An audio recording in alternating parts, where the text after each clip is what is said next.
ইতিহাসে এরাও হবে, কারণ এই 15.5 বছরে যা হয়েছে পৃথিবীর ইতিহাস পাল্টিয়ে গেছে। আপনারা কয়েকদিন ধরে শুনতে পাচ্ছেন এখন উনি ওখানে যাবার পর বিশ্বের মোড়লদের সিম্পিতি পাওয়ার জন্য জানাচ্ছে যে আমি নির্বাচিত ছিলাম, আমাকে উৎখাত করা হয়েছে। এটা ডাহা মিথ্যা কথা। কি কথা বলে না কেন? একটা হাসি মানুষ এরকম মিথ্যা কথা বলতে পারে? ও তো পুরা জীবনটাই মিথ্যা। আমার তো যে বয়স, আমার 33 বছর বয়স এখন, আমি তো বুদ্ধি হওয়ার পর থেকে ওনার মুখে কোনো সত্য কথা শুনেছি বলে আমার মনে হয়। ও সারা জীবনই মনে হয় মিথ্যার কথা উপরেই টিকে আছে। এই যে 15.5 বছরে পুরা মিথ্যার উপরে ছিল না, পুরাটাই মিথ্যার উপরে। অথচ এখন মানুষকে শোনাচ্ছেন আমি নির্বাচিত ছিলাম। কিসের নির্বাচিত ছিলেন আপনি? আপনাকে কেউ ভোট দিয়েছে? আমি নিজেই তো সাক্ষী। 18 থেকে যদি ভোট শুরু হয়, আমার 33, অন্তত আমি 3 বার ভোট দিতে পারতাম, একবারও পারি না। তার মানে এদেশে নির্বাচন হয়নি। 2008 থেকে শুরু করে 24 পর্যন্ত যারা নির্বাচনের নামে প্রহসন করে এমপি মন্ত্রী লেখেন, এদেরকে সাবেক এমপি সাবেক মন্ত্রী বলা যায় না। এরকম উল্টাপাল্টা কাজ করে যারা রাষ্ট্রের কোষাগার থেকে বেতন নিয়েছেন, টাকা নিয়েছেন, ভাতা নিয়েছেন, সব ফেরত দেওয়া লাগবে। কথা বলে না কেন? ওদের পোস্টারে কোনদিন যেন ওরা সাবেক এমপি সাবেক মন্ত্রী না লেখে। হ্যাঁ, লিখতে পারে সাবেক চোর, লেখা ঠিক আছে। যদি আর একটু বেশি লেখেন তো লিখবেন সাবেক ডাকাত। কারণ ওরা যে ডাকাতি করেছে একে আর ফতোয়া দেওয়া লাগবে। আমার জেলে এই 3 বছর আমার সাথে এক ওসি ছিল। আমার বছর হুজুর আমার তওবা কেমন হয়েছে আপনি একটু দেখেন তো। ঠিক আছে বলে।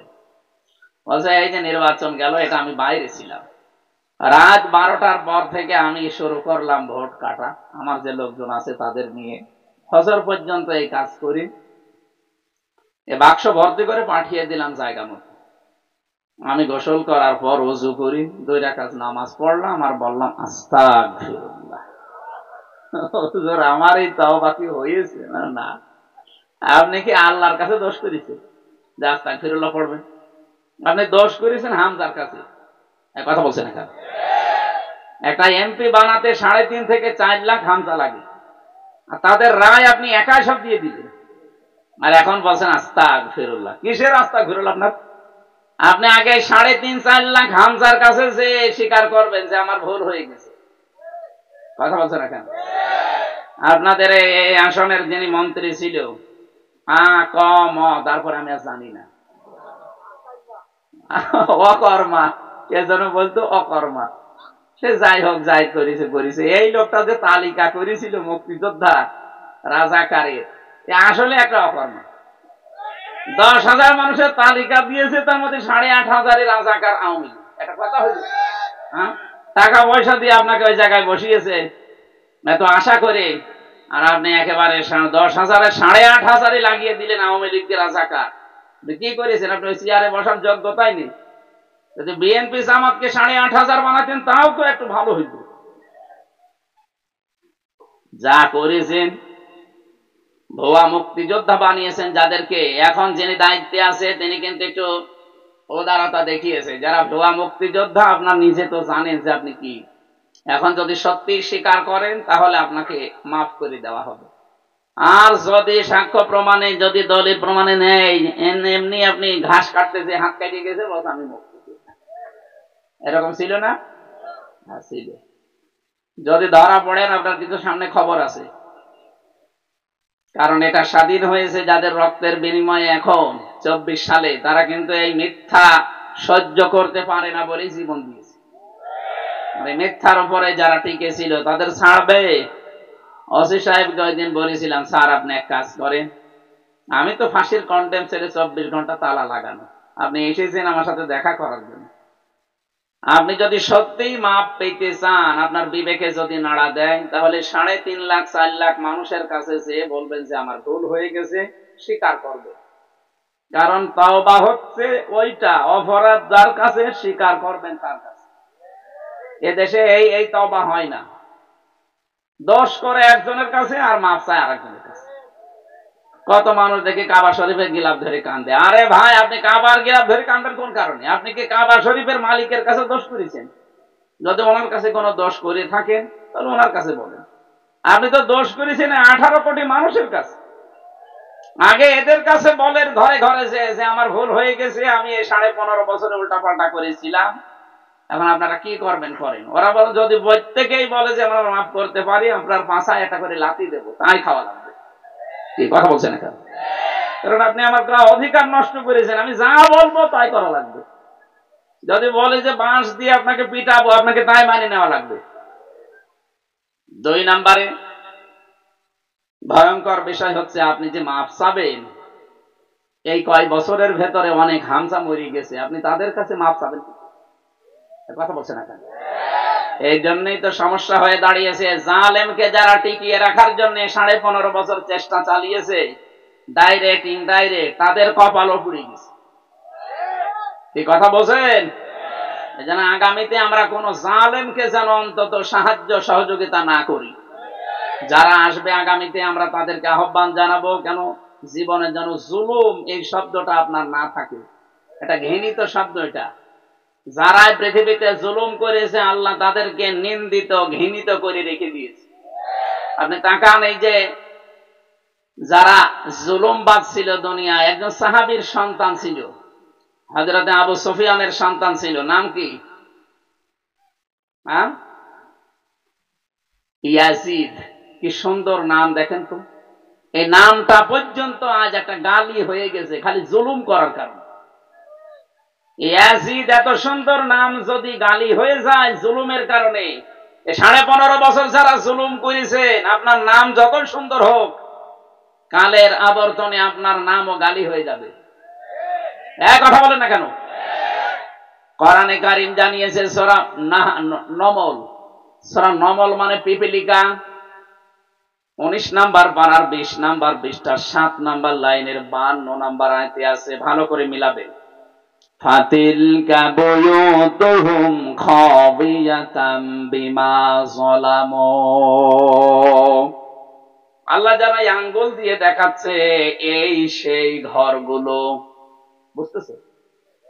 আল্লাহ যেন বাংলাদেশের মানুষকে বলছে এই সেই ঘরগুলো, বাইতন দেয়নি, বয়ুত বহু বছর, এই সেই ঘরগুলো খাবিয়াতান, যেগুলো জনশূন্য করে দিয়েছি, উজাড় গৃহ বানিয়ে দিয়েছি, পরিত্যক্ত করে দিয়েছি, বিমা যালামু, তাদের জুলুমের কারণে। আয়াতটা পড়ার পরে আমার এখন মনে হয় 2024 সালের 5 আগস্টে বিকাল 5টায় আল্লাহ আরেকবার নাজিল করেছে। যদিও এটা নাজিল হয়েছে 1500 বছর আগে, এটা লূত নবী আলাইহিস সালামের ঘটনা আল্লাহ শুনিয়েছেন। আমার মনে হচ্ছে এই দেশে আল্লাহ দেখে দেখে নাজিল করলো। আপনি দেখেছেন 2024-এর 5 আগস্টে যত জালেমের বাড়ি ছিল বাংলাদেশে সব আল্লাহ পরিত্যক্ত করে দিয়েছে। কুষ্টিয়ায় আমার হানিফের বাড়ির দিকে তাকান, কি জাঁকজমক ছিল, অথচ এখন সেটা পরিত্যক্ত জাতীয় টয়লেট হয়ে গেছে। গতকালকে আমি কিশোরগঞ্জে ছিলাম, শহরের ওপর দিয়ে আসার সময় গাড়ি থেমে গেল, একজন বলছে এই সেই ঘর। কোন ঘর? 35 বছর আমি দেখছি এই ঘরটা জাঁকজমক, আওয়ামী লীগের জেলা অফিস, অথচ এখন ভেঙ্গে মানুষ ওইটা টয়লেট বানিয়েছে। 4-5 জন করে যাচ্ছে একসাথে, কেউ এদিকে কেউ এদিকে কেউ এদিকে, মনে হচ্ছে জামাতবদ্ধ টয়লেট চলছে। এমনি আল্লাহ করেন, কারণ আছে না? বলেন বিমা যালামু, এদের জুলুমের কারণে এদের এই বাড়ি ঘর অফিস পর্যন্ত আল্লাহ অভিশপ্ত করে দিয়েছে। এখানে বসে বসে দুর্বিসন্ধি করতো, সকালবেলায় সাইদকে ধরিয়ে দেবে, এর নামে মিথ্যা মামলা দিয়ে, মিথ্যা কেস দিয়ে, মিথ্যা সাক্ষী নিজেরাই জোগাড় করে, আবার নিজেরাই একে ছাড়ায়, নিজেরাই টাকা নেয়। কিচ্ছু জানে না এমন লোক এই দেশে ছিল। ঘরে ঘুমিয়ে আছে, চোখ খুলে দেখছে থানা হাজতে। কি গো, কোথায়? আমি। তুই থানায় কেন? গাছ কেটেছিস। কখন? স্বপ্নে। আমার হাসি আসে এই কথাগুলো বাস্তবে নিয়ে আসলে, যে এই ছিল দেশ। হ্যাঁ, আর মিথ্যা বলি ওরা তো, যে আমরা ন্যায় বিচার কায়েম করছি। এই আপনার ন্যায় বিচারের নমুনা।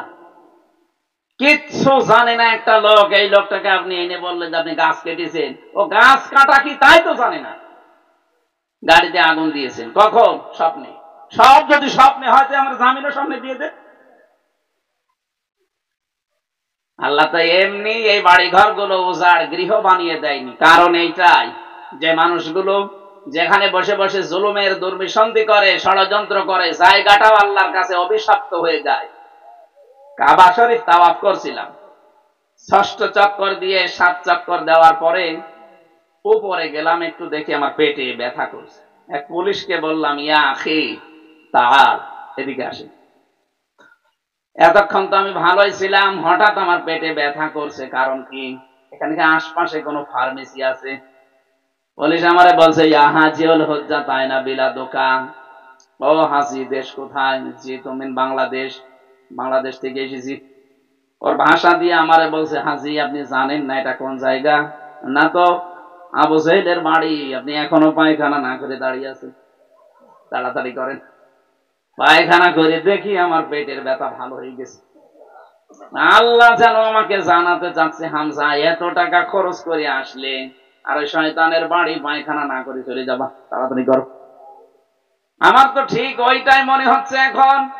গত 4 দিন আগের পত্রিকা দেখলাম সব চাইতে দামি বাড়ি যেটা আমরা মনে করতাম অনেকে আবেগে সোমাখিত, ওই বাড়িটা এখন জাতীয় টয়লেট হয়ে গেছে। কি আপনি পেপারে পড়েছি বাংলাদেশ প্রতিদিনে 4-5 জন 7 জন করে যাচ্ছে, মানুষ মনে হচ্ছে গণহারে টয়লেট করছে। এমনিতে আল্লাহ এগুলো করে না, আমার মনে হয় অনেকের পেটে ব্যথা, এটা সারার জন্য যাচ্ছে।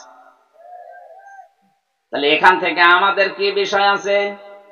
এর পরের শব্দে আল্লাহ জানিয়েছেন, ইন্না ফি যালিকা লাআয়াতাল লিকাওমি ইয়ালামুন। আপনারা আছেন তো? এখানে লামে তাকিদ দিয়েছেন আল্লাহ, সুপারলেটিভ ডিগ্রি এটা। আল্লাহ বলেন আমি গ্যারান্টি দিলাম, ইন্না ফি যালিকা লাআয়াতান, এর ভেতরে শিক্ষা আছে, লিকাওমি ইয়ালামুন, যদি তোর মাথায় কোনো বুদ্ধি থাকে, জ্ঞান যদি মাথায় থাকে, তাহলে তোর জন্য শিক্ষা আছে। কি? এত বড় জালেমদের শিকড় কেটে যদি তাদের বাড়ি আমি আজ পরিত্যক্ত করে দিতে পারি, আগামীতে কোনো মানুষ যদি ক্ষমতা পেয়ে জুলুম করে, তার বাড়িও শ্মশান হয়ে যাবে। এটা কি শুধু সামিয়ানা পর্যন্ত? আমাদের জীবনে যেন এটা প্রতিফলন হয়, আর যাই করে যেন জালেম হয়ে না যায়। কারণ এটা এত ঘৃণিত, আল্লাহ কিয়ামতে জালেমদের বিরুদ্ধে নিজে মামলা দেবে। আপনি টের পাচ্ছেন কি বললাম? আপনি ভাবেন তো আপনি আবার আল্লাহর মামলার আসামি না তো? ইন্নামাস সাবিলু আলাল্লাযিনা ইয়াজলিমুনান নাস, এটা সূরা শূরা 25 নাম্বার পারার 6 নাম্বার পৃষ্ঠা 12 নাম্বার লাইনের 42 নাম্বার আয়াতে আছে প্রথম অংশে। আল্লাহ পাক বলেন, নিশ্চয় আমি, অবশ্যই আমি মামলা দায়ের করব যারা মানুষ হয়ে মানুষের উপরে জুলুম করে। এখানে কিন্তু ইয়াজলিমুনাল মুসলিমুনা নেই, যারা মুসলমানের উপরে জুলুম করবে না। ইয়াজলিমুনান নাস, হিন্দু কি মানুষ না? বলেন বলেন। অথচ 15.5 বছরে সবচাইতে বেশি হিন্দু নির্যাতন হয়েছে এদের আমলে। আপনি গোবিন্দ পরামানিকের কথা শোনেন আজকে, হিন্দু বৌদ্ধ খ্রিস্টান ঐক্য ফ্রন্ট, ঐক্য পরিষদ না, ঐক্য ফ্রন্টের যিনি সভাপতি গত কয়েকদিন আগে জানিয়েছে, এদেশে আলেম ওলামা জামাত বিএনপির হাতে আমরা নিরাপদে আছি। 15.5 বছরে সবচাইতে বেশি নির্যাতনের শিকার হয়েছি আমরা। অথচ আমাদের প্রতিবেশী নামে কলঙ্ক, প্রতিবেশী নামে কলঙ্ক, এরা সারা দুনিয়ার মানুষকে এতদিন জানিয়েছে বাংলাদেশের সংখ্যালঘু নির্যাতন হয়। অথচ এখন প্রমাণ হচ্ছে পৃথিবীতে সবচেয়ে বেশি সংখ্যালঘু নির্যাতন হচ্ছে ইন্ডিয়াতে। কথা বলেন না কেন? আপনি দেখতে পাচ্ছেন না? মসজিদ গুলো ভেঙ্গে গুড়িয়ে সেখানে মন্দির বানাচ্ছে। এমনকি বলছে কাবা শরীফের নিচেও নাকি কত বছর আগে মন্দির ছিল। আরে শয়তান!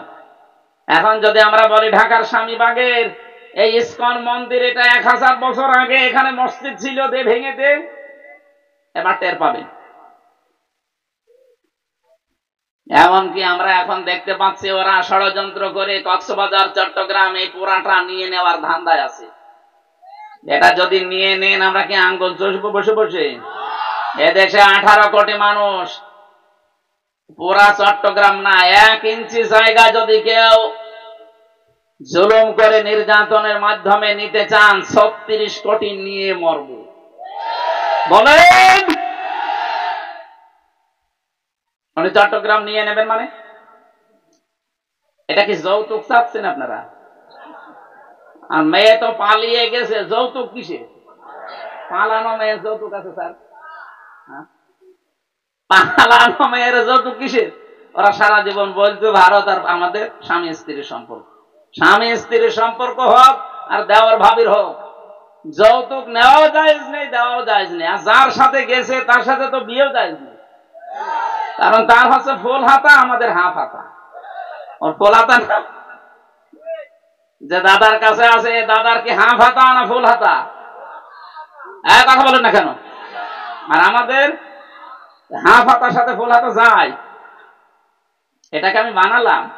সূরা বাকারা 2 নম্বর পারা 14 নম্বর পৃষ্ঠা 4 নম্বর লাইনে আছে, 221 নম্বর আয়াতের মাঝে আছে, ওয়ালা তুনকিহুল মুশরিকিনা হাত্তা ইউমিনু, যতক্ষণ মুশরিক পুরুষ মুমিন না হবে কোন মুমিনা নারীর জন্য তাকে বিয়ে করা জায়েজ নেই। এ ফতোয়া কার? সুতরাং গেছে যখন যা, কিন্তু বিয়ে হবে না যতদিন দাদা মুসলমানি না দেবে। আর দাদার এখন সে বয়সে বয়সে মুসলমানি দেওয়া যাবে? বুড়ো বয়সে মুসলমানি হয়? শেষে গোড়া থেকে কেটে বাদ দেওয়া লাগবে। এই জন্যে মেয়ে তো পালিয়ে গেছে, এখানে মেয়েই আমরা মেনে নেইনি, যে মেয়ে আমাদের না, সেখানে বিয়ে কিসের যৌতুক? 1 ইঞ্চি জায়গা এদেশ থেকে দেওয়া হবে না, ঝামেলা করলে 7 সিস্টার ভেঙে দেওয়া হবে। ডক্টর ইউনূস একবার একটু ট্রান্স দিয়েছিল, এই জন্য ওরা পাগল হয়ে গেছে। আমি তো ভারতের বহু প্রদেশে ঘুরেছি, 17, 18, 19 এই সালগুলোতে। আমি জানি সবচাইতে বেশি ভয় এই মুশরিকদের মরণের। ওরা এত বেশি ভয় পায় মরণকে, একটু খালি একটু দেবেন, আপনাকে ভাই বলবে না, দাদা বলবে না, বাবা বলে ডাকবে। বহু প্রদেশে ঘুরে ঘুরে আমি দেখেছি। এই জন্য তো মাথা পাগল হয়ে গেছে। ভিসা বন্ধ করে দিয়েছিল, যে চিকিৎসাও দেবে না, এখন না খেয়ে মরছে। কথা বলে না কেন? ওর পাশে যতগুলো রাষ্ট্র, একটা রাষ্ট্রের সাথে ওদের সম্পর্ক ভালো না। চীনের সাথে ভালো না, পাকিস্তানের সাথে ভালো না, নেপালের সাথে ভালো না, ভুটানের সাথে ভালো না, আফগানিস্তানে ভালো না, মায়ানমারের সাথেও ভালো না। আমাদের সাথে তো নেই। এতদিন যা যা ছিল, মেয়ে এখন চলে যাওয়ার কারণে সব গোল্লাই গেছে। আর আজকে আমাদের স্বাধীনতা নিয়ে মোদি দাদা যা দিয়েছে, এটা 16 কোটি মুসলমানের এই দেশে, আমার মনে হয় প্রত্যেকের কলিজায় আজকে আগুন লেগে গেছে। এটা মানুষ আপনি, পৃথিবীর 6 জন মানুষের তালিকা আছে যারা নিকৃষ্ট দুনিয়ায়, তামাম দুনিয়ায়, তার ভেতর ওনার নাম আছে। আপনি দেখেন এখন সার্চ দিয়ে 6 জনের নাম পাবেন। হিটলারের নাম, চেঙ্গিস খানের নাম, আর যেগুলোর নাম আছে আমি নাই বললাম। আপনারা নিকৃষ্ট মানুষের তালিকায় তামাম দুনিয়ায়।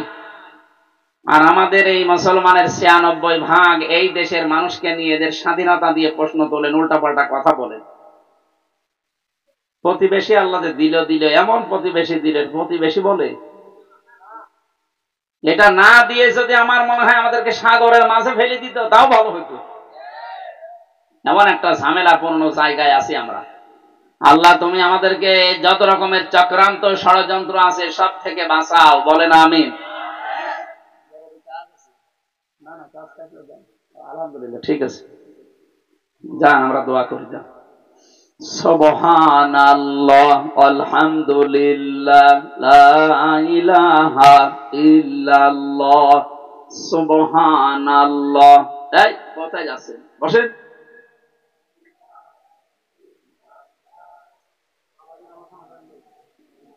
এখানে এটা সরিয়ে দেন না, এখানে একজন বসে, এটা সরিয়ে দেন। এখানে কি আপনি মূর্তির মতো বসে আছেন কোন কারণে? এটা সরিয়ে দেন তো। কেন? সুবহানাল্লাহ। ভাই একটু পিছিয়ে বসেন তো, ভাই একটু পিছিয়ে বসেন। দেন পিছিয়ে দেন, একটু পিছিয়ে দেন, দেন একটু পিছিয়ে দেন, আরো পিছিয়ে দেন। কথা বলা যাবে না ভাই, যে যেখানে আছেন, দাঁড়িয়ে আছেন, বসে থাকেন, কথা বলবেন। এই কিছু মানুষ দাঁড়িয়ে থাকে, এত মূর্তি ভাঙার পরও এগুলো কোথা থেকে আসে? এদেরকে ওই সময় মাজা ভেঙে দিতে পারিনি, কি করে এরা? এতগুলো মূর্তি ভাঙলাম দেশে, তারপরও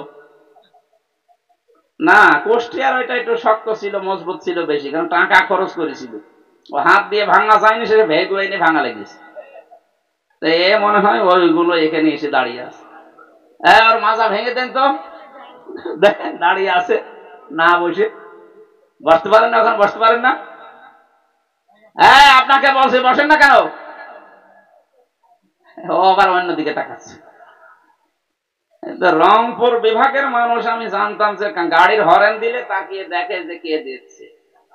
এ তো মনে হচ্ছে যে রংপুর থেকে এসেছে মফিজ।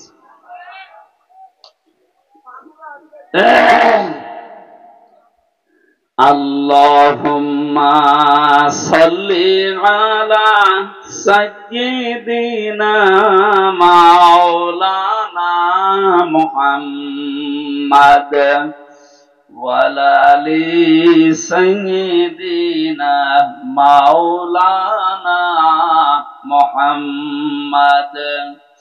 আমার ভাইরা, যে জগদ্দল পাথর আল্লাহ আমাদের বুক থেকে সরিয়ে জানিয়ে দিয়েছেন, সাবধান, তোমরা যদি কেউ পরবর্তীতে জুলুম করো, জালেম হয়ে যাও, তোমাদের বাড়ি ঘর আমি আল্লাহ কিন্তু জনশূন্য, উজাড় গৃহ, পরিত্যক্ত এরকম বানিয়ে দেব। সে আল্লাহর ক্ষমতা এখন শেষ হয়ে গেছে, বলেন। এই জন্য আগামীতে যারা আসবেন, যারা আশায় আছেন আসেন, আল্লাহ যদি আপনাকে দেয় আসবেন, কিন্তু সাবধান, জুলুম করবেন না। এদের এত বছরের বিশাল শিকড়, 15 বছরের গেড়ে দেওয়া শিকড় যদি আল্লাহ উল্টিয়ে ফেলতে পারে, আর আপনি তো কোথাকার কি। এই জন্য আমি আবার বলছি ভাই, যে যেখানে আছেন যাই করছেন, জুলুম করবেন না। অনেকে 5 তারিখের পর থেকে জুলুম আরম্ভ করে দিয়েছে জনগণের উপরে। আপনি মানুষ, জুলুম করার কারণে আল্লাহ ওদেরকে লাঞ্ছিত, অপমানিত করলো। এমনকি কলা পাতায় শুয়েছে কালামানিককে, ওর বিসি উড়ে গেছে। হ্যাঁ, কালামানিকের বিসি নেই, একটা বিসি উড়ে গেছে। ওর এখন সংসার হয় কিনা আল্লাহ জানে। বিচারের নামে প্রহসন করে যত মানুষকে বিপদে ফেলেছে, আল্লাহ ওরে বিপদে ফেলবে, বলেন। আমরা সাবধান থাকি ভাই, কত অপমান করবে আর মানুষকে আল্লাহ। আযাবুম মুহিন, আল্লাহ বলেন আমি ওদেরকে অপমানজনক শাস্তি দিয়েছি। এত অপমান করেছে আর নিচে নামার জায়গা নেই। একটু ঝামেলা করেছিল কয়েকদিন, মাঝে মাঝে উস্কানি দিয়ে ওখান থেকে। এখন এমন বিপদে ফেলেছে আল্লাহ, আর্মিদেরকে দিয়ে একটা পিটানি দিয়েছিল না, পেছনে সব বানরের মতো লাল হয়ে গেছে। গোপালগঞ্জ থেকে ওই সময় কেউ ঢাকায় আসলে, বসে আসলে 300 টাকা, দাঁড়িয়ে আসলে 1000 টাকা। কি খাওয়া খেয়েছে। এই কারণে এখন আর কেউ উস্কানিতে পা দিতে চায় না। তারপরেও কিছু আছে যারা বাপদাদার অবৈধ সন্তান, এরা দেশে বিশৃঙ্খলা তৈরি করার জন্য চেষ্টা করছে এবং করবে। আমরা যুগে যুগে দেখেছি যারা বিশৃঙ্খলা তৈরি করে, এদের একটু জন্মে সমস্যা আছে। এটা সালেহ আলাইহিস সালামের জামানায় ছিল, যারা জন্মে সমস্যা তারা দেশে বিশৃঙ্খলা করত। এটা যদি হাজার হাজার বছর আগে করে থাকে, এখন এরকম মানুষ নেই। এই জন্য আপনি উস্কানিতে পা দেবেন না। কার উস্কানিতে পা দিয়ে আপনি এরকম লাফান? সারা পৃথিবীর ইতিহাস যারা পাল্টিয়ে দিলেও 350 জন এমপি একবারে পালিয়ে যায়, আমি কোনোদিন দেখিও নি, শুনিও নি। এবার দেখলাম, এ কথা বলছেন এখন। যেখানে 350টা এমপি পালিয়ে চলে গেছে, সেখানে আপনি একটা সিঙ্গাড়া পেয়ে লাফান, নাকি গোপালগঞ্জের মতো পেছনে এরকম লাল করা লাগবে? জাতীয় মসজিদের ইমাম পর্যন্ত পালিয়েছে, কথা বলেন ঠিক কিনা? এজন্য এদেশে এসে আজকেও দুর্নাম, সকালবেলা ষড়যন্ত্র হয়েছিল, পারে নাই। বিভিন্ন জিনিসকে দিয়ে উনি চেষ্টা চালাচ্ছে এক জায়গায় করার। এক জায়গায় হতে পারবেন কি করে? এদেশের মানুষ এখন সব এক। কারণ 14 দল বাদ দিয়ে আমরা যারা আছি সবাই কম বেশি মজলুম, কথা বলেন না কেন? দেশের জন্য সব এখন আমরা এক হয়ে গেছি। আর যাই হোক, এদেশে কোনো জালেম আর চেয়ারে বসতে পারবে না ইনশাআল্লাহ। যে করে যা করে করুক গা, কিন্তু জালেম আসতে পারবে না, এটাই ফাইনাল। দরকার হয় তালিকা করে টাঙিয়ে দেবেন মোড়ে মোড়ে। যারা এতদিন জুলুম করেছে 15.5 বছরে, ওরা যেন এলাকায় ঢুকতেও না পারে। কথা বলেন না কেন? আপনি মায়া দেখাতে যাবেন, আপনি কি মায়া আল্লাহর চাইতে বেশি? আল্লাহ জালেমদেরকে ঘৃণা করেন। এই জন্য জালেমদের প্রতি এখন যদি কেউ সহানুভূতি দেখায়, সে যেন মাজলুমের উপরে অবিচার করে। আল্লাহ আপনিও কিন্তু টার্গেটে পড়ে যাবেন আল্লাহর মামলায়। আল্লাহ আমাদেরকে হেফাজত করুন, বলেন আমিন। দরুদ পড়ছি, সালাম পড়ছি আমাদের নবী মুহাম্মদুর রাসূলুল্লাহ সাল্লাল্লাহু আলাইহি ওয়াসাল্লামের প্রতি। আমরা তেলাওয়াত করেছিলাম সূরা আনকাবুত। কোন সূরা? সূরা আনকাবুতের ৪৫ নম্বর আয়াতটা, মাত্র একটা আয়াত পড়েছি। গুরুত্বপূর্ণ যে তথ্যগুলো আছে তাফসীর আকারে আমরা কথা বলছি ইনশাআল্লাহ। আল্লাহ রাব্বুল আলামিন বলেন, উতলু মা উহিয়া ইলাইকা মিনাল কিতাবি ওয়া আকিমিস সালাত। আল্লাহ বলেন তেলাওয়াত করো। এই আদেশ কার? তেলাওয়াত করো মা উহিয়া ইলাইকা, যেটা আপনার প্রতি ওহী করা হয়েছে হে নবী, মিনাল কিতাবি, কিতাব আকারে, কিতাব আকারে যেটা আপনার প্রতি ওহী করা হয়েছে এটা তেলাওয়াত করো। ইন্নাস সালাতা তানহা আনিল ফাহশাই ওয়াল মুনকার। এর আগে আল্লাহ শেষে দিয়েছেন ওয়াকিমিস সালাত, তেলাওয়াত করলেই হবে না, নামাজ কায়েম করো। যা পড়ো ওইটা দিয়ে নামাজ কায়েম করো। অবশ্যই নামাজ মানুষকে অন্যায় অশ্লীল কাজ থেকে বিরত রাখে। ওয়ালা যিকরুল্লাহি আকবার, এটা অবশ্যই আল্লাহর বড় জিকির। কার জিকির? আল্লাহু ইয়ালামু মা তাসনাউন, আল্লাহ ভালো করে জানে তোমরা যা করো। এটা বাংলা অর্থ ছিল। এবার আসেন তো আমরা ব্যাখ্যায় যাই। আল্লাহ নিজে আদেশ দিচ্ছেন উতলু, তেলাওয়াত করো। তাহলে আদেশটা ফরজ। বান্দার প্রতি আল্লাহর পক্ষ থেকে যেটা আদেশ আসবে এটা কি? আরো জোরে বলেন। পুরা কোরআন শরীফে আল্লাহ আদেশ দিয়েছেন 500, তার ভেতরে এটা একটা। তাহলে আমাদের এখন মেনে নেওয়া দরকার। 500 যদি আমরা নাও মানতে পারি, অন্তত আজকে যেহেতু এটা জানলাম যে আল্লাহর নির্দেশ, এটা আমাদের জন্য নফল না, মুস্তাহাব না, মুবাহ না, সুন্নাত না, ওয়াজিব না, ফরজ। কি? প্রথম নম্বরে আল্লাহ বলেন তেলাওয়াত করো। কি করবা? মা উহিয়া ইলাইকা, যেটা ওহী করা হয়েছে তোমার প্রতি। আর আমরা সবাই জানি আল্লাহর নবীর প্রতি আল্লাহ পাক যেটা ওহী করেছে তার নাম কোরআন শরীফ। কথা বলেন না? প্রশ্ন আসতে পারে, এর আগেও তো কিতাব ছিল, হ্যাঁ ছিল, কিন্তু ওইগুলো সব এখন ডিলিট হয়ে গেছে। একটা এখন আর কার্যকারী নেই। যতগুলো কিতাব আল্লাহ দিয়েছিলেন, বড় কিতাব 4 খানা, ছোট 100 খানা, সব এখন বাদ, শুধু কোরআন। রব্বুল আলামিন বলেন এইটা আমি এমনি দেইনি, যত নবী পাঠিয়েছি প্রতিটি নবীকে সর্বশেষ জানিয়েছিলাম। ওয়াইদে আখাযাল্লাহু মিসাকান নাবিয়্যিনা লামা আতাইতুকুম মিন কিতাব ইলা আখিরি আয়া। সূরা আলে ইমরানের 80 নম্বর আয়াতে আছে, স্মরণ করো হে নবী ওই সময়ের কথা যত নবী আমি পাঠিয়েছিলাম প্রতিটি নবীর কাছ থেকে অঙ্গীকার নিয়েছিলাম এই যে তোমাদেরকে কিতাব আর হিকমত দিয়েছি, তোমাদেরকে কিতাব আর হিকমত দিয়েছি। তোমাদের পরবর্তীতে যেই নবী আসবে ওই নবীর প্রতি তোমাদের এই কিতাবের সাক্ষী আর হিকমত মানে এই বিশেষ জ্ঞানের আলোকে তার প্রতি তোমরা ঈমান আনবে। লা তুমিনুন্না বিহি ওয়া লা তানসুরুন্না, শুধু ঈমান আনবে, বিশ্বাস করবে না, তাকে তোমরা সাহায্য করবে। আল্লাহ পাক বলেন এই যে ঈমান আনা, সাহায্য করা, এটা পর্যন্ত তোমরা মানো কিনা? প্রতিটি নবী বলেছে ক্বালু আকরারনা, হ্যাঁ আমরা মেনে নিলাম। ক্বালা ফাশহাদু ওয়া আনা মাআকুম মিনাশ শাহিদিন, আমি আল্লাহ নিজে সাক্ষী থাকলাম। তোমরা যে কথা বললে, প্রত্যেক নবী জীবনের শেষ কথা এইটাই বলেছিল, আমাদের কিতাব, আমাদের উপরে আল্লাহ যে ওহী দিয়েছে ওহীর আলোকে এবং বিশেষ জ্ঞান দিয়েছে আমাদেরকে হিকমত, এর আলোকে যত নবী আল্লাহ পাঠিয়েছেন প্রতিটি নবী এই কথার স্বীকার করেছে যে আমরা বিশ্ব নবীর প্রতি ঈমান আনলাম, তাকে সাহায্য করব। সর্বশেষ যিনি আসবেন আমাদের নবীর উম্মত হয়ে, হযরত ঈসা আলাইহিস সালাম, তিনিও নবীর প্রতি ঈমান এনে তাকে সাহায্য করবে, মানে তার পায়ে রেখে যাওয়া যে দ্বীন আছে ইসলাম, এটার জন্য তিনি কাজ করবেন, সাহায্য করবেন। ঈসা নবীর ধর্মের নাম নিয়ে আজ দ্বারা 230 কোটি খ্রিস্টান দাবি করে তারা ঈসা নবীকে তারা ঈসা বলে না, বলে যিশু। কি বলে?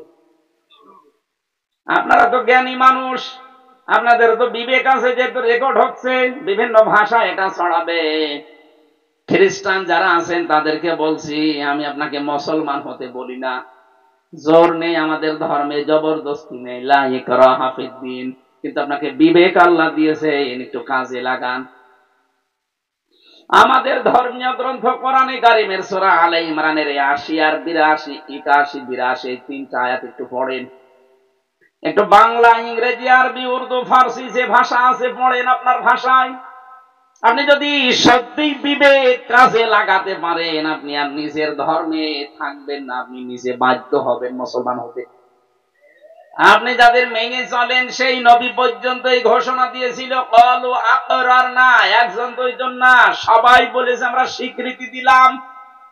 আপনার বাবাই যদি স্বীকৃতি দিয়ে দেয় সন্তান হিসাবে, আপনি মানবেন না, মানে আপনি বাধ্য।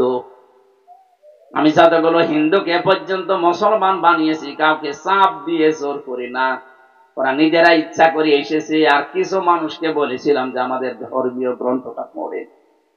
সেদিন যশোরে এক অধ্যাপক, বিসিএস ক্যাডার, ওনারে বললাম, স্যার কোনো জোর নেই আপনার প্রতি, আপনাকে আমি মুসলমান হতেও বলি না, শুধু আমাদের ধর্মীয় গ্রন্থটা একটু বুঝে বুঝে পড়বেন 3 মাস। 3 মাস পরে দেখি লোকটা নিজের থেকে মুসলমান হয়ে গেছে। এখানে বিশ্বের খ্রিস্টান বলেন, ইহুদি বলেন, বাকি যারা আছেন 4,500 ধর্মের লোক আছে দুনিয়ায়, সবাইকে আহ্বান জানাচ্ছি, আপনারা আমাদের ধর্মীয় গ্রন্থ কোরআনে কারিমটা একটু বিবেক দিয়ে একটু নাড়াচাড়া দেন। আমি যতদূর জানি কোরআন পড়ে আপনি বাধ্য হবেন নিজের বাপ দাদার সবকিছু ছেড়ে দিতে। কথা বলেন না কেন? ওই জামানার যে মানুষগুলো, হযরতে সালমান ফার্সি, হযরতে উমাইর, কত ধনী ধনী লোকের সন্তান আপনি জানেন। আবু জেহেলের সন্তান ইকরামা পর্যন্ত, এত বড় বড় ধনী মানুষের বাদশার ছেলে, কেউ এলাকার সর্বশ্রেষ্ঠ ধনীর ছেলে, তারা যদি কোরআনে কারিম বোঝা পড়ার পরে নিজের বাপ দাদাকেও ছেড়ে দিতে পারে। ওই জামানায় যে 10 জন লেখাপড়া জানতো, তার ভেতরে হযরত ওমর একজন। তিনি কোরআনে কারিমের সূরা তাহা শুধু পড়ার পরে বুঝে ফেলেছিলেন যে আমার আল্লাহ কি বলতে চায়। বিবেক তার আর মানে নাই, সঙ্গে সঙ্গে বাপ দাদার ধর্মই ছেড়ে দিয়েছেন। এমনকি শুধু ছেড়ে দিয়ে নবীজির ধর্মই গ্রহণ করে নাই, ডাক দিয়ে বলেছে, হে নবী, যেটা আমি পড়লাম, তাহা মা আনজালনা আলাইকাল কুরআনা লিতাশকা। এই কথাগুলো কি আসলেই ঠিক? নবীজি বলেন, অবশ্যই এ কোরআন সত্য। হযরত ওমর বলেছেন, হে নবী, সত্য জিনিস গোপনে থাকবে না, আপনি আমাকে অনুমতি দেন, আমি এই সত্যের পক্ষে শুধু একটা মিছিল দিয়ে আসি। বিশ্বনবীর আদেশ পেয়ে তিনি মিছিল করলেন। ওই যে 40 জন মানুষ যারা গোপনে ইসলাম গ্রহণ করেছিল, কাবার চত্বরে যাচ্ছেন, লিল্লাহি তাকবীর, লিল্লাহি তাকবীর, এক একবার তাকবীর দিতে দিতে যায়। মক্কার ঘর থেকে দরজা জানালা খুলে দেখে, কে গো?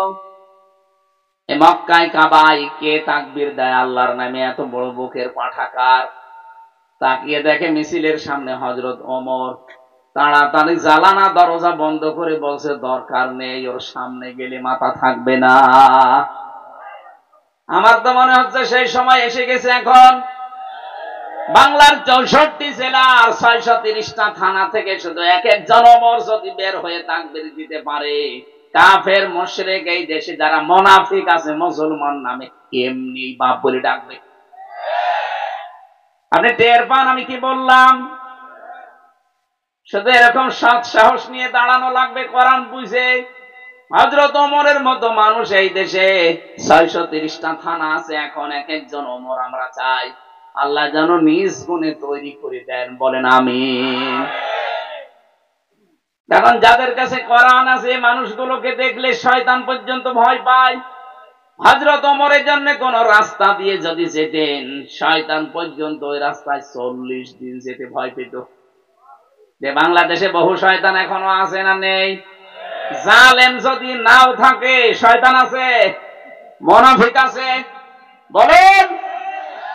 যদি সত্যি আমরা ওমরের মতো ভূমিকা পালন করি কোরআনের পক্ষে, যত মুনাফিক আছে, শয়তান আছে, সব ভয় পালাবে।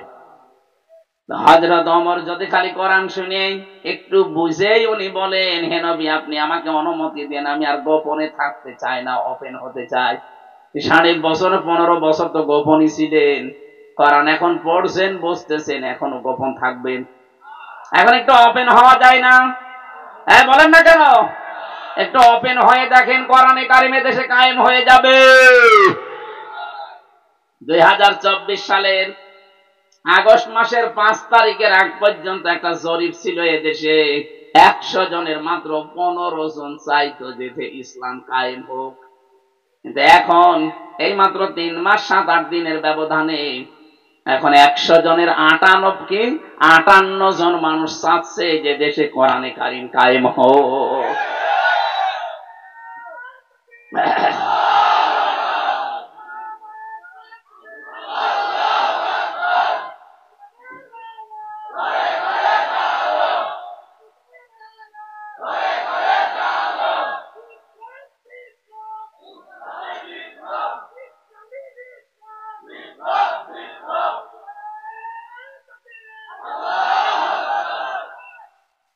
জরিপটা আমি বানালাম এখন নাকি?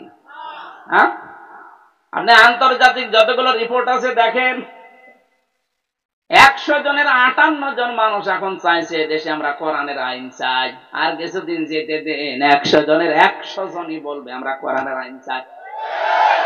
হিন্দু পর্যন্ত যদি এখন বলতে পারে যে এদেশে জামাত ইসলাম, এদেশে হেফাজত ইসলাম, এদেশে বিএনপি, এদেশে আলেম ওলামা যারা আছে তাদের কাছে আমরা নিরাপদ, তাহলে এরা চায়, এরা যদি চায় যে কোরআন কায়েম হোক, ও হিন্দুরাও চাইবে। আপনি গোবিন্দ পরামানিকের মতো এত বড় হিন্দুর কথা শুনি দেখেন। এই জন্য আমরা বড় আশাবাদী। এই 53-54 বছর পার হয়ে যাচ্ছে, বিভিন্ন মানুষ তো চালিয়েছে, আমরা দেখেছি। বাবা চালিয়েছিল, দুর্ভিক্ষে মানুষ মারা গেছে। জিজ্ঞাসা করেন যারা মুরব্বী আছে, বাবা চালায়নি, দুর্ভিক্ষে মানুষ মরিছে। কারো স্বামী চালিয়েছিল, চাচা চালিয়েছে, 9 বছর 10 বছর জেল। ভাবিও চালিয়েছিল, বউ তো চালিয়ে গেল। কথা বলে না কেন? এখন শুধু দেখতে বাকি আছে আল্লাহর কোরআন দিয়ে দেশটা চললে কেমন দেখা যায়। এটা কারা কারা মন থেকে দেখতে চান? লিল্লাহে তাকবীর। কোরআন হাদিসের আলো, ঘরে ঘরে না, সংসদে আলো, আল কোরআনের আলো, আল হাদিসের আলো।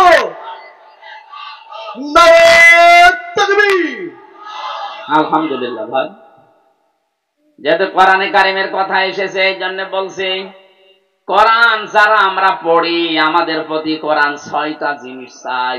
কয়টা? এইটা আমি সব তাফসীর থেকে নোট করিয়ে নিছি। 1 নম্বরে কোরআনের প্রতি আমাদের ঈমান আনা লাগবে। দলিল আছে সূরা মুহাম্মদের 2 নম্বর আয়াতে, ওয়া আমানু বিমা নুজিলা আলা মুহাম্মাদ। আল্লাহ পাক বলেন ঈমান আনো ওইটার উপরে যেটা মুহাম্মদের উপরে নাজিল হয়েছে। তার নাম কি? আরো জোরে বলেন।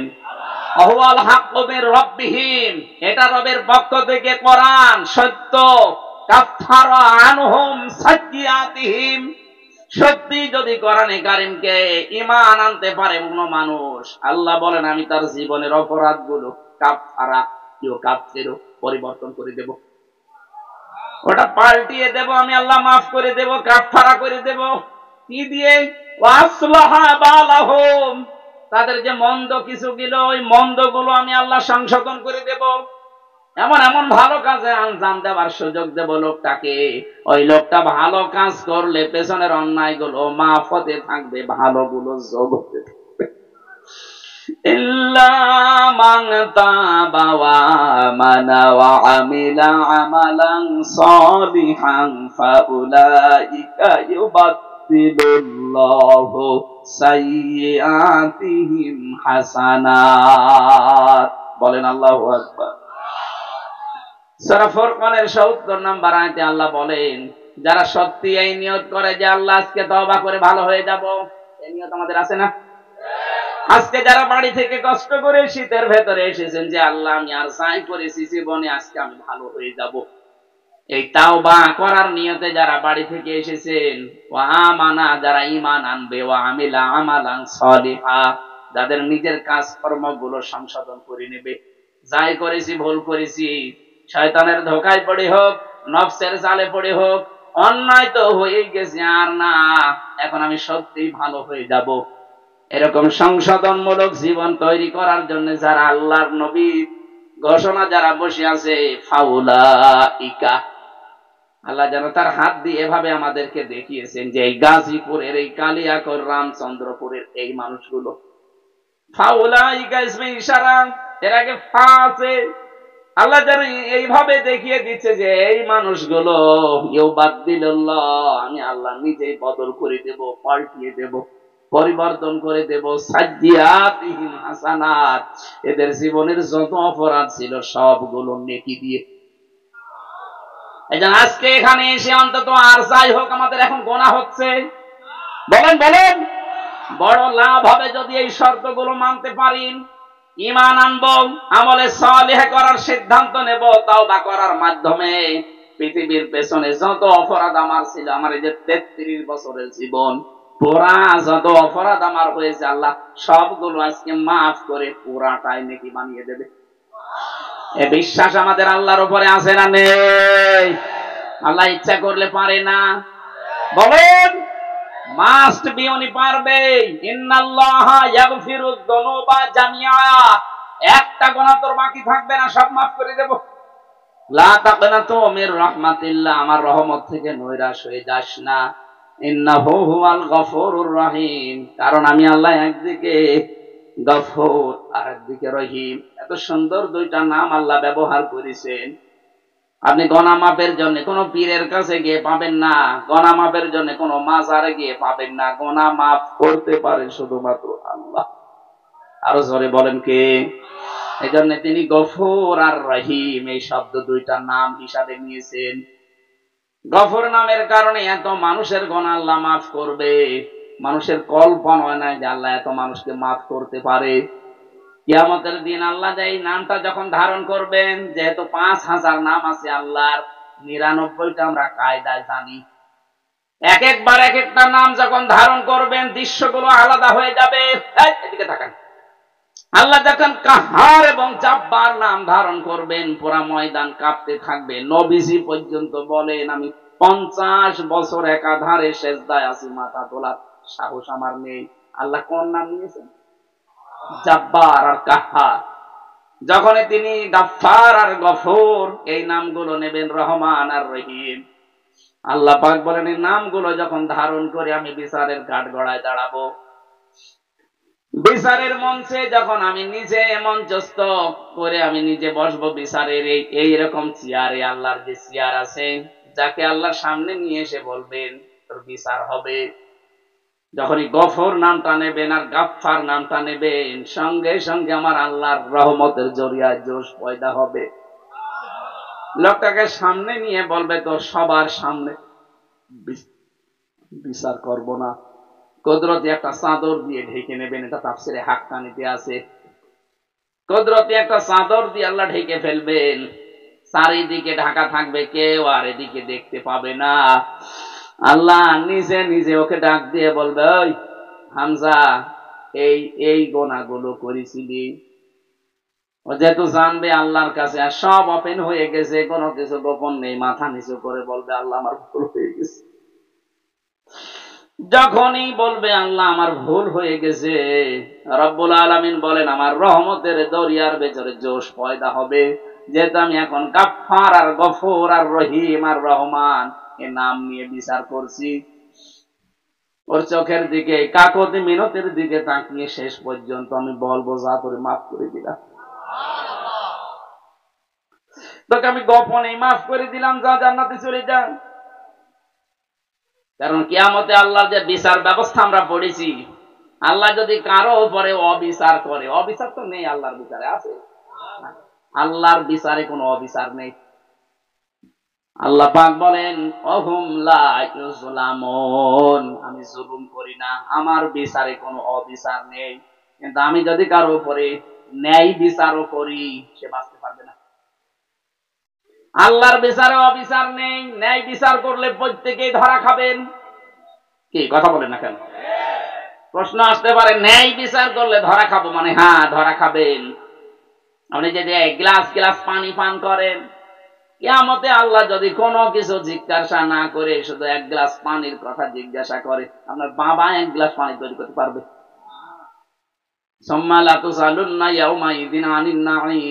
কিয়ামতে প্রত্যেকটি মানুষকে আলাদা আলাদা আলাদা করে নিয়ামত জিজ্ঞাসা করবে।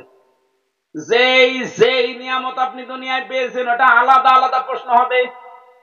এই জন্য আল্লাহ যদি ন্যায় বিচারও করে কেউ পাবে না পার। একটা পদ্ধতি আছে, আল্লাহ যদি কুদরতে চাদর দিয়ে ঢেকে মাফ করে দেয়। এইটাই দরকার আমাদের, কথা বলেন না কেন?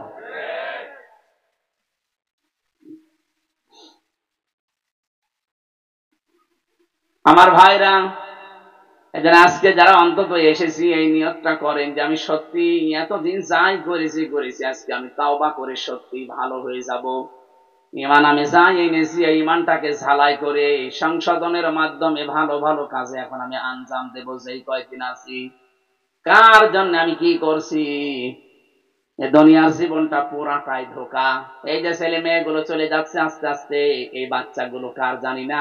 এই বাচ্চাগুলো যার, তার কাছেও বাচ্চাগুলো ধোঁকা। আমার কাছে আমার তিনটা মেয়ে ধোঁকা, আমার বউ ধোঁকা, আমার মা বাবা ধোঁকা।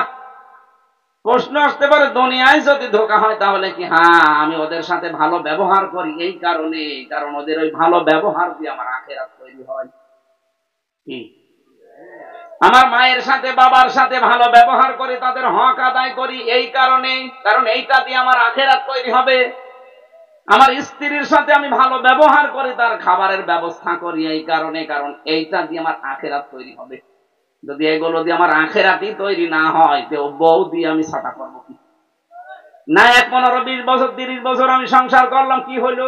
10, 15, 20টা সংসার করে আমি 10 সন্তান পয়দা করে রেখে গেলাম, আমার যদি জাহান্নামে যাওয়া লাগে। দুনিয়ার জীবনটা ধোঁকা। এই কারণে বলছি, এই যে আমি হামজা, আমার 3 পুরুষের পরে আমি আর চিনি না।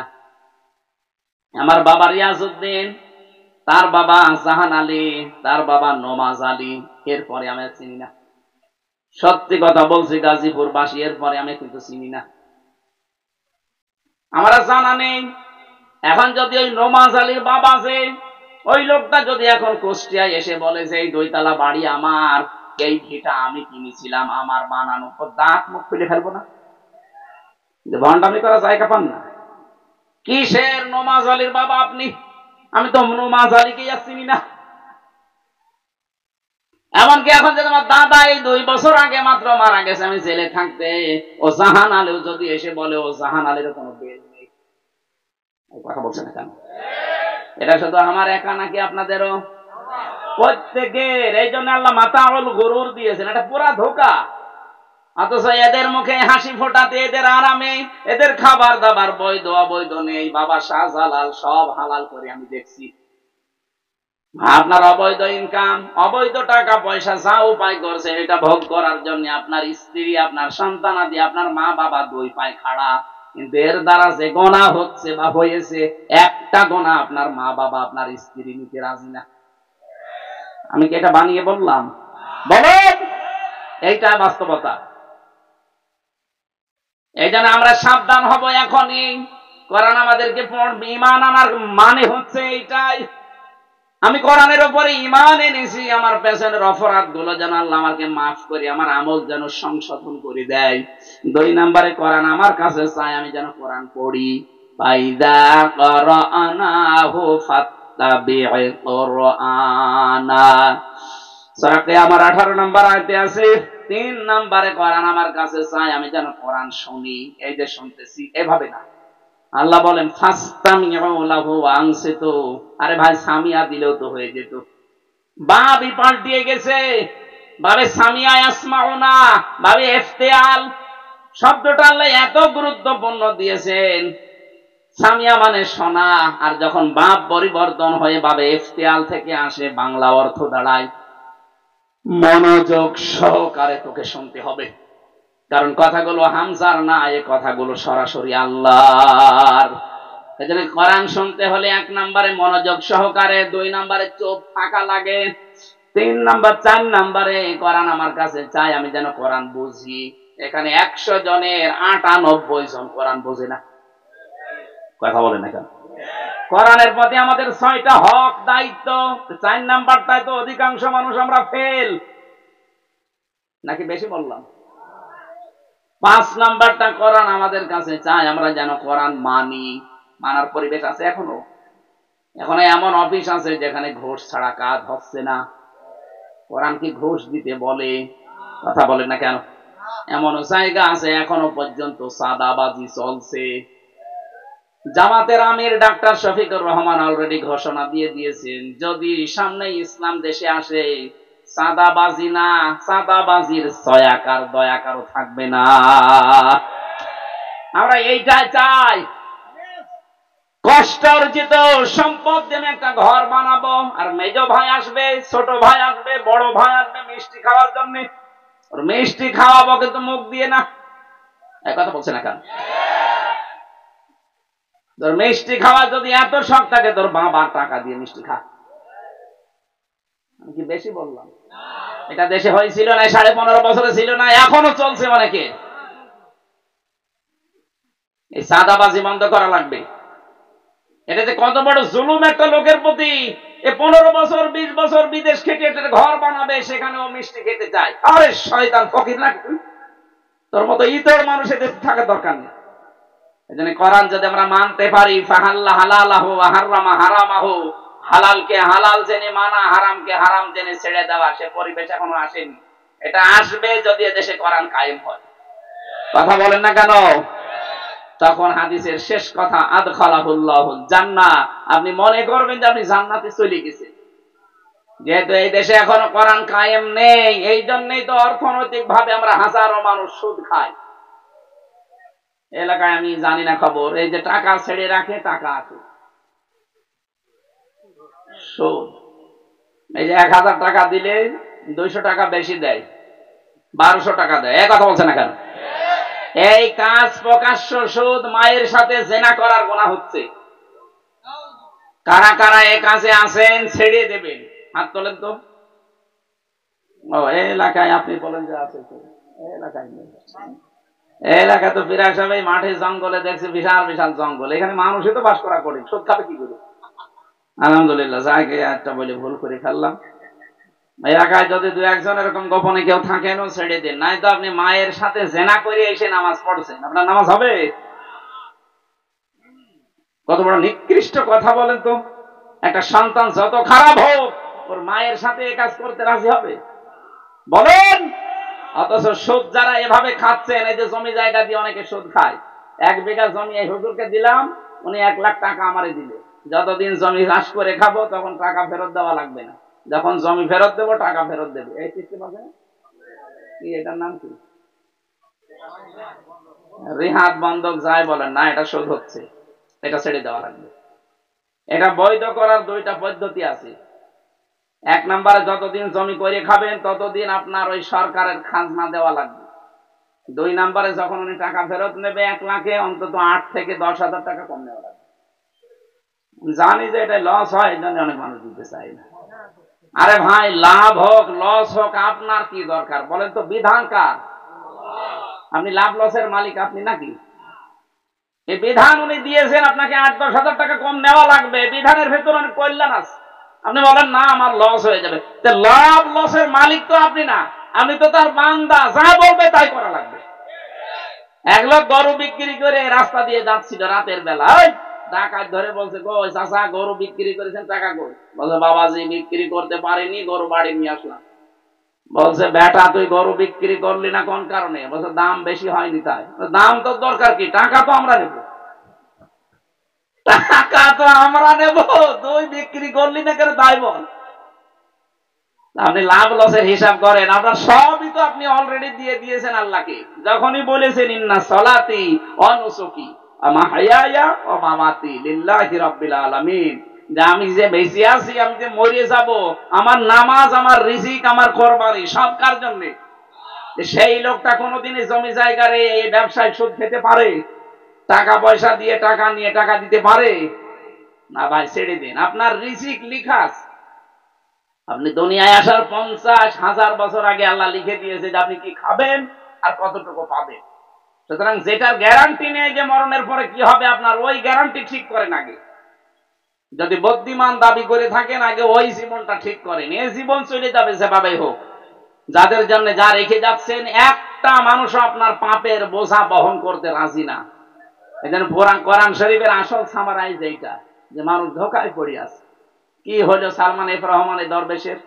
36,000 কোটি টাকা মারিং কাটিং করেছিল। কি হলো বল? এখন আমার মতো মাটিতে শুয়ে আছে, মাটিতে শুয়ে আছে না, এখনো পর্যন্ত ওরে মনে হয় দেয়নি, ওই ডিভিশন দেয়নি। কারণ ও কি এমপি ছিল, মন্ত্রী।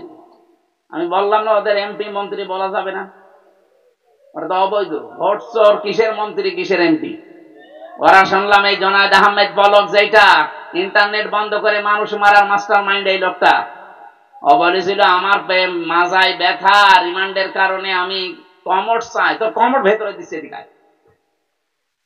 শয়তান, আমাদের 24 ঘন্টা তালা লাগিয়ে রাখতে পারবো, এখন কমোড চাই। এমপি সাহেব ছিল না ওখানে, জামাত ইসলামের সেক্রেটারি জেনারেল ছিল অধ্যাপক মিয়া গোলাম পরোয়ার, সাবেক এমপি এই লোকটা।